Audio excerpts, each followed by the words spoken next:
Bienvenue dans cette vidéo où nous allons explorer une question fondamentale. Comment apprend-on la philosophie? Beaucoup pensent que la philosophie, c'est simplement lire des textes anciens et réciter des théories, mais en réalité, c'est bien plus que ça. C'est une discipline qui façonne notre façon de penser, nous apprend à douter, à raisonner et à remettre en question les évidences. Aujourd'hui, on va voir comment la philosophie s'apprend, quels sont ses outils et pourquoi elle est essentielle, même dans notre quotidien moderne. La philosophie, une quête de questions, pas de réponses. Contrairement aux sciences exactes, où l'on cherche des réponses précises, la philosophie enseigne d'abord à poser de meilleures questions.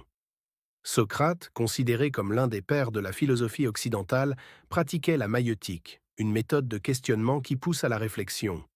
Il ne donnait jamais de réponse directe, mais amenait ses interlocuteurs à remettre en question leurs certitudes. C'est pour ça que la philosophie est un exercice mental plutôt qu'une accumulation de connaissances.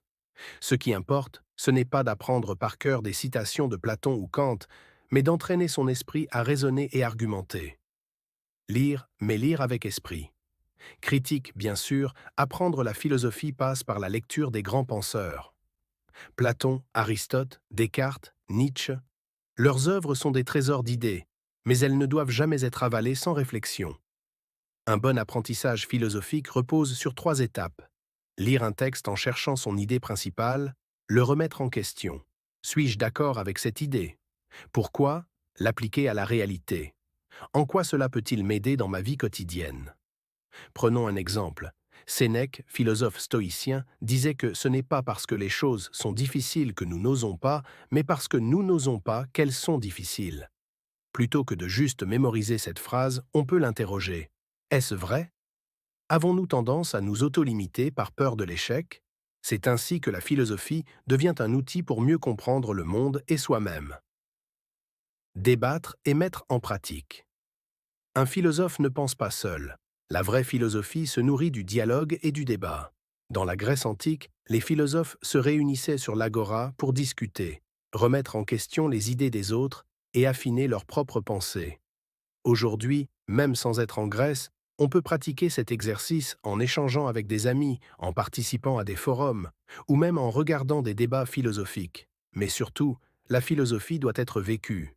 Marc Aurèle ne se contentait pas d'écrire des principes stoïciens, il les appliquait dans sa vie en tant qu'empereur. Sartre ne se contentait pas de parler de liberté, il la revendiquait à travers son engagement politique. Donc, si on veut vraiment apprendre la philosophie, il faut l'expérimenter. Se fixer un défi personnel et observer notre réaction. Méditer sur une idée chaque jour. Essayer d'argumenter nos opinions au lieu de les imposer. Pourquoi apprendre la philosophie aujourd'hui? On pourrait se demander, à quoi bon apprendre la philosophie aujourd'hui? Après tout, on vit dans une époque dominée par la technologie, les sciences, le pragmatisme. Mais justement, la philosophie est plus essentielle que jamais. Elle nous permet de naviguer dans un monde d'informations constantes, de manipulations et d'opinions toutes faites. Elle nous apprend à douter intelligemment. Elle nous aide à mieux comprendre les autres et à mieux nous comprendre nous-mêmes. Elle nous enseigne à penser par nous-mêmes, au lieu de suivre aveuglément ce qu'on nous dit. En fin de compte, apprendre la philosophie, c'est apprendre à vivre avec plus de conscience et de sagesse. Alors, prêt à plonger dans l'univers de la philosophie? Si cette vidéo t'a inspiré philosophie, il faut l'expérimenter. Se fixer un défi personnel et observer notre réaction. Méditer sur une idée chaque jour. Essayer d'argumenter nos opinions au lieu de les imposer. Pourquoi apprendre la philosophie aujourd'hui? N'hésite pas à liker, à t'abonner et à partager ton avis en commentaire. Quelle citation philosophique t'a le plus marqué? Merci d'avoir regardé et à très bientôt pour une nouvelle exploration philosophique. On pourrait se demander, à quoi bon apprendre la philosophie aujourd'hui? Après tout, on vit dans une époque dominée par la technologie, les sciences, le pragmatisme, mais justement, la philosophie est plus essentielle que jamais. Elle nous permet de naviguer dans un monde d'informations constantes, de manipulations et d'opinions toutes faites. Elle nous apprend à douter intelligemment. Elle nous aide à mieux comprendre les